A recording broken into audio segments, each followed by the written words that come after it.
예배한 이곳에 예배하는 자들 중에 그가 찾는 이 없어 주님께서 슬퍼하시네. 주님이 찾으시는 그 한 사람, 그 예배자, 내가 그 사람 되길 간절히 주께 예배하네. 주 은혜로 이곳에 서 있네. 주 임재에 엎드려 절하네. 그 어느 것도 난 필요 없네. 주님만 경배해. 주 은혜로 이곳에 서 있네. 주 임재에 엎드려 절하네.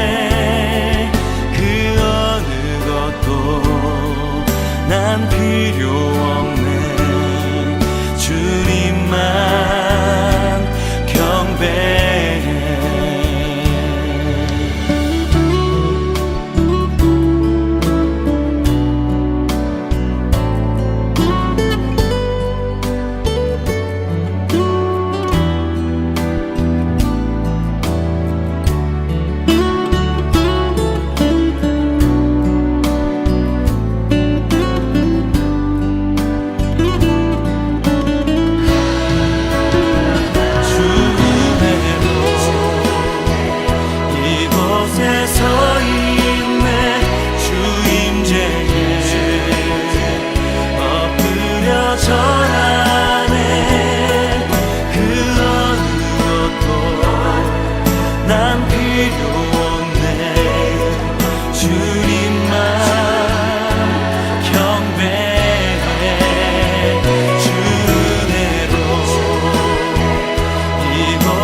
이곳에 서 있네.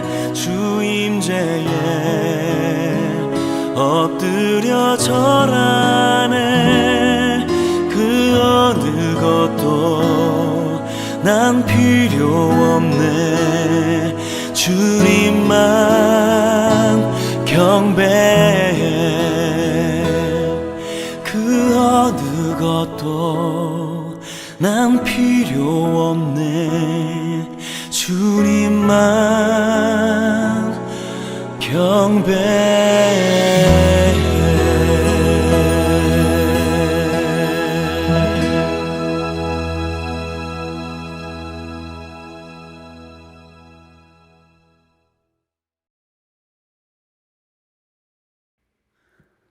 오늘 우리에게 주신 하나님의 말씀은 고린도전서 11장 17절에서 22절까지의 말씀입니다. 다 같이 화면을 보시면서 함께 읽겠습니다. 내가 명하는 이 일에 너희를 칭찬하지 아니하나니 이는 너희의 모임이 유익이 못되고 도리어 해로움이라. 먼저 너희가 교회에 모일 때에 너희 중에 분쟁이 있다함을 듣고 어느 정도 믿거니와 너희 중에 파당이 있어야 너희 중에 옳다 인정함을 받은 자들이 나타나게 되리라. 그런즉 너희가 함께 모여서 주의 만찬을 먹을 수 없으니 이는 먹을 때에 각기 자기의 만찬을 먼저 갖다 먹으므로 어떤 사람은 시장하고 어떤 사람은 취함이라. 너희가 먹고 마실 집이 없느냐? 너희가 하나님의 교회를 업신여기고 빈궁한 자들을 부끄럽게 하느냐? 내가 너희에게 무슨 말을 하랴? 너희를 칭찬하랴? 이것으로 칭찬하지 않노라. 아멘. 하나님께서 이 말씀을 통하여 우리에게 은혜 주시기를 원합니다. 하나님의 크신 사랑과 은총이 여러분의 삶에 함께 하시기를 빕니다. 오늘은 더럽혀진 주의 만찬이라는 제목으로 함께 하나님의 말씀을 나누겠습니다. 현대사회에서 일요일에 일을 하지 않고 쉬는 것은 당연한 것으로 여겨집니다. 하지만 예수님과 바울이 살던 고대 로마 제국 시대에는 일요일이 법적으로 쉬는 날이 아니었습니다. 고대 사회에서는 오늘날 일요일과 같이 정기적으로 쉬는 날은 없었지만 각종 신들의 축제 때에는 일을 멈추고 쉴 수 있었습니다. 그리고 로마 제국에서는 많은 신들이 있었고 중요하고 유명한 신들의 축제 때는 일반 시민들도 일을 멈추고 축제를 즐길 수 있었습니다. 그리고 로마 제국에서 일요일이 법적으로 쉴 수 있게 된 것은 AD 321년 콘스탄티누스 황제 때부터입니다.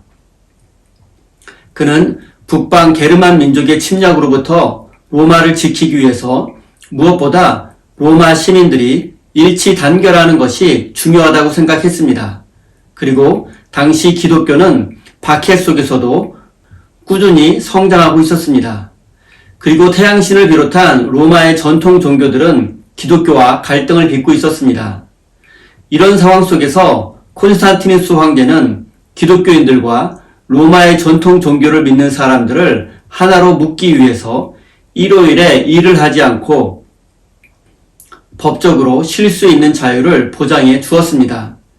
일요일은 태양신을 믿는 자들에게도 중요한 날이었고 기독교인들에게도 예배를 드리는 매우 중요한 날이었기 때문입니다. 하지만 고린도전서의 배경은 AD 50년경입니다. 이때는 모든 사람들이 일요일에도 일을 해야만 했습니다. 그리고 그리스도인들은 예수님이 안식일 다음 날, 즉 일요일에 부활하셨기 때문에 일요일을 주님의 날, 즉 주일이라고 부르게 되었고 이날 모여서 예배를 드리게 되었습니다. 현대 그리스도인들은 보통 주일 오전에 예배를 드리는 경우가 많습니다. 하지만 바울 당시 초기 교회들은 주일 저녁에 모여서 예배를 드렸습니다. 왜냐하면 교회의 성도들이 대부분 일반 시민들이거나 해방 노예와 노예들을 비롯해서 사회적으로 신분이 낮은 경우가 많았고 경제적으로도 여유가 없는 경우가 많았기 때문입니다. 사회적 신분이 낮은 사람들과 경제적으로 여유가 없는 사람들은 일요일, 즉 주님의 날에도 일을 해야만 했기 때문입니다. 이들이 일을 마치고 저녁이 되면 성도들이 함께 모여서 식사를 하고 예배를 드렸던 것입니다. 그리고 이 식사를 바울은 주의 만찬이라고 불렀습니다. 이 주의 만찬 중에서 예수님의 죽으심과 부활, 그리고 다시 오실 것을 기억하고 기념하는 간단한 예식도 행해졌습니다. 그리고 교회가 발전해감에 따라서 주의 만찬에서 현대와 같은 성찬 예식이 분리된 것입니다.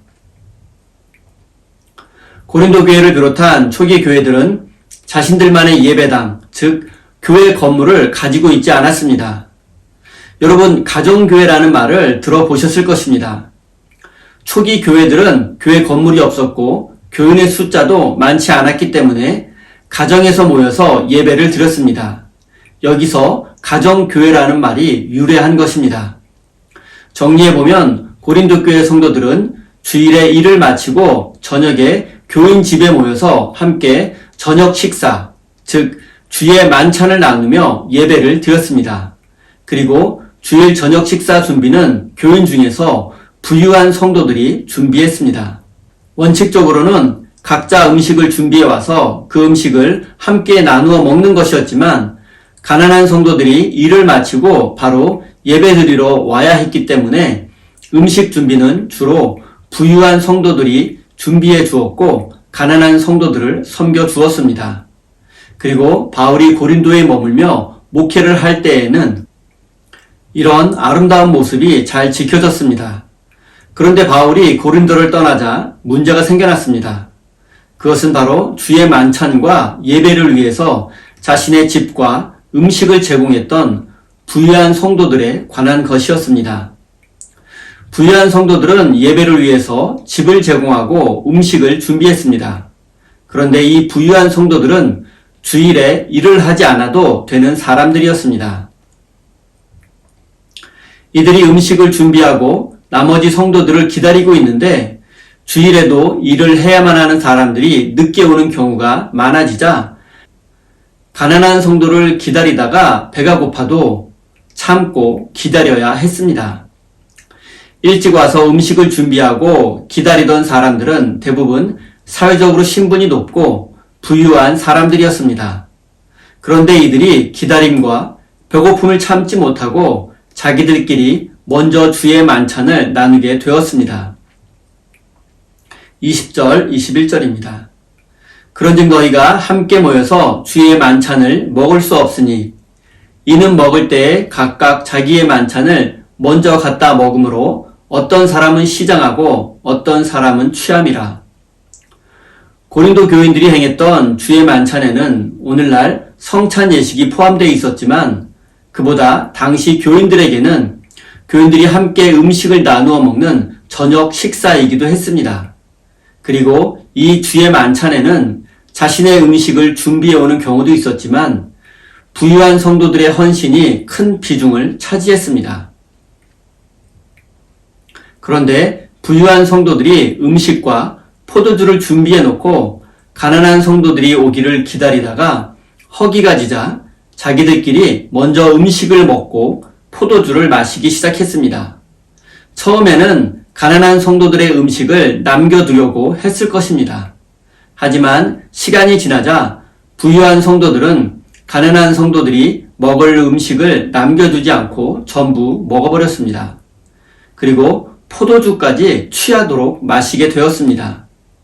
그래서 가난한 성도들이 주의 만찬을 드리려고 왔을 때에는 가난한 성도들이 먹을 음식이 남아있지 않았을 뿐만 아니라 부유한 성도들은 이미 포도주에 취해 있었습니다. 모든 인간은 평등하다는 생각에 익숙한 현대인들의 관점으로 보면 가난한 성도들이 불쌍하고 안타깝게 여겨질 것이고 술에 취한 부유한 성도들은 나쁜 사람으로 정죄할 수도 있을 것입니다. 하지만 이 상황을 당시 고린도에 사는 일반인들의 관점으로 본다면 전혀 이상하지 않고 자연스러운 일입니다. 왜냐하면 당시에는 엄격한 신분제 사회였기 때문입니다. 부유한 성도들은 사회적으로 신분이 높은 사람들이었습니다. 그리고 주일에 일을 마치고 늦게 온 성도들은 사회적으로 신분이 낮은 사람들이었습니다.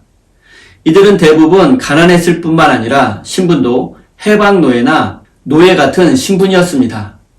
그렇기 때문에 이들이 차별을 받는 것은 어찌 보면 당연한 것입니다. 당시 고린도를 비롯한 로마 시대에는 높은 신분의 사람과 낮은 신분의 사람이 함께 식사를 나누는 경우조차 없었습니다. 예를 들어 설명하겠습니다. 당시 많은 사람들이 모일 수 있는 큰 집을 보통 빌라라고 불렀습니다. 그리고 빌라의 안쪽에는 트리클리니움이라고 불리는 화려한 식당이 있었고 그곳에서는 보통 10명 정도가 비스듬히 누워서 하인들이 가져다주는 음식을 먹었습니다. 그리고 빌라 마당을 보통 아트리움이라고 불렀는데 이곳에서는 주인을 따라온 하인들이나 신분이 낮은 사람들이 앉거나 선 채로 간단히 식사를 했습니다. 이런 사회적 배경을 고려해 본다면 신분이 높은 사람들이 자신들이 준비한 음식을 먼저 먹었다고 해서 크게 비난받을 일은 아니었습니다. 하지만 바울은 이 사건에 대해서 크게 분노하고 말았습니다. 왜냐하면 교회는 세상과는 전혀 다른 믿음의 공동체였기 때문입니다. 그리스도 안에서는 신분의 차이, 남녀의 차이, 민족의 차이, 이러한 모든 것들을 뛰어넘어 하나님의 사랑 안에서 하나이기 때문입니다. 모두가 그리스도 안에서 한 형제이고 자매입니다. 하나님의 교회 안에서 더 높은 사람도 없고 더 낮은 사람도 존재하지 않습니다. 갈라디아서 3장 28절입니다. 너희는 유대인이나 헬라인이나 종이나 자유인이나 남자나 여자나 다 그리스도 예수 안에서 하나이니라. 사도 바울에 의해서 이런 신앙교육을 받으며 그리스도인이 된 고린도 교회의 가난한 성도들의 입장에서 한번 생각해 보십시오. 주일에도 힘들게 일을 하고 주의 만찬을 통해서 주의 죽으심과 다시 오심을 기념하고 예배를 드리려는 가슴 벅찬 마음으로 지친 몸을 이끌고 교회로 왔습니다. 그런데 부유한 성도들은 자기들끼리 밥을 먹고 포도주에 취해 있습니다. 게다가 가난한 성도들이 먹을 음식도 남겨놓지 않았습니다. 사회적 상황과 신분의 차이를 고려한다면 그들을 대놓고 비난할 수는 없지만 아무래도 비참함과 상실감, 박탈감을 느끼지 않을 수 없었을 것입니다. 22절입니다. 너희가 먹고 마실 집이 없느냐? 너희가 하나님의 교회를 업신여기고 빈궁한 자들을 부끄럽게 하느냐? 내가 너희에게 무슨 말을 하랴? 너희를 칭찬하랴? 이것으로 칭찬하지 않노라. 바울은 부유한 교인들이 자신들이 준비한 음식을 자신들의 집에서 먹는 것을 비난하는 것이 아닙니다. 그들의 먹고 마실 권리를 부정하지도 않습니다. 그러나 그러한 행동은 자신들의 식사이지 주의 만찬이 될 수는 없다는 것입니다. 앞서 말씀드렸던 것처럼 주의 만찬은 주일 저녁에 성도들이 모여서 함께 식사를 나누며 교제하고 주님의 죽으심과 다시 오심을 기억하고 기념하는 거룩한 모임입니다. 그런데 부유한 교인들이 거룩한 주의 만찬을 자신들의 오락시간으로 바꾸어 버렸고 그들로 인해서 주의 만찬은 더럽혀졌습니다. 이 모습을 보고 바울은 그들이 교회를 업신여기고 가난한 성도들에게 수치심을 안겨주었다고 책망하고 있는 것입니다. 사랑과 은혜와 감격이 넘쳐야 할 주의 만찬은 가난한 성도들이 자신들의 사회적 처지를 다시 확인하는 차별의 식탁이 되고 말았습니다. 차별과 편견과 서로에 대한 마음의 벽이 있다면 그 모임이 아무리 화려하고 멋진 자리라고 할지라도 주의 만찬이 될 수 없습니다.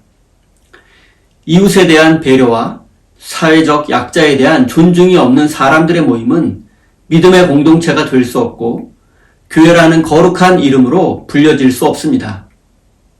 의도하지 않았더라도 실수라고 하더라도 약한 사람들을 존중하지 않고 그들에게 굴욕감을 주었다면 하나님의 영광은 가려질 수밖에 없습니다. 사랑하는 성도 여러분, 우리는 오직 하나님의 은혜로 주의 만찬에 초대받은 사람들입니다. 그리고 그 주의 만찬에 참여함으로 은혜를 누리고 구원받은 사람들입니다. 사랑하는 우리 세임교회 성도 여러분, 이제 여러분의 이웃을 여러분이 준비한 주의 만찬에 초대하십시오. 그래서 사랑과 은혜를 나누고 그리스도 안에서 서로 하나됨을 경험하고 구원의 감격과 기쁨을 온 누리에 전하는 복된 인생이 되시기를 예수님의 이름으로 축원드립니다. 다 함께 주신 말씀 가슴에 새기며 기도의 자리로 나아가겠습니다.